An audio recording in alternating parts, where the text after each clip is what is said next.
காலை சூரியன் மெதுவாக உதயமாகிறது. கடல் அலைகள் அமைதியாக கரையை தொட்டுச் செல்கின்றன. சென்னை அருகிலுள்ள ஒரு சிறிய மீனவ கிராமத்தில் ராஜன் என்ற உழைப்பாளி மீனவன் வாழ்ந்து வந்தான்.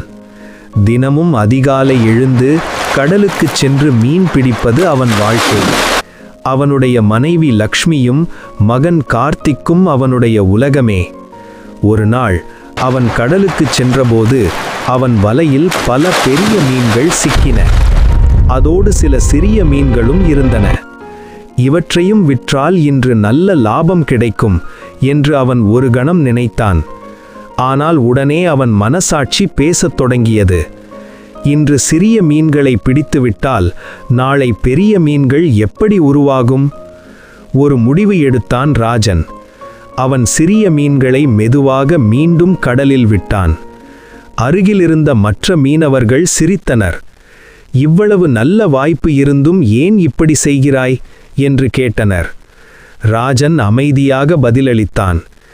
இன்று நான் சற்று இழந்தாலும் நாளை கடல் நமக்கு அதிகமாக தரும். சில மாதங்கள் கழிந்தன. சட்டவிரோதமாக மீன் பிடித்தவர்களுக்கு தண்டனை கிடைத்தது.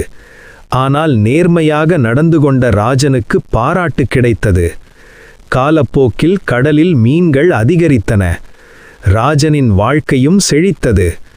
ஒரு மாலை மகன் கார்த்திக் தந்தையிடம் கேட்டான், அப்பா, அந்த நாள் சிறிய மீன்களை விடாமல் இருந்திருந்தால்?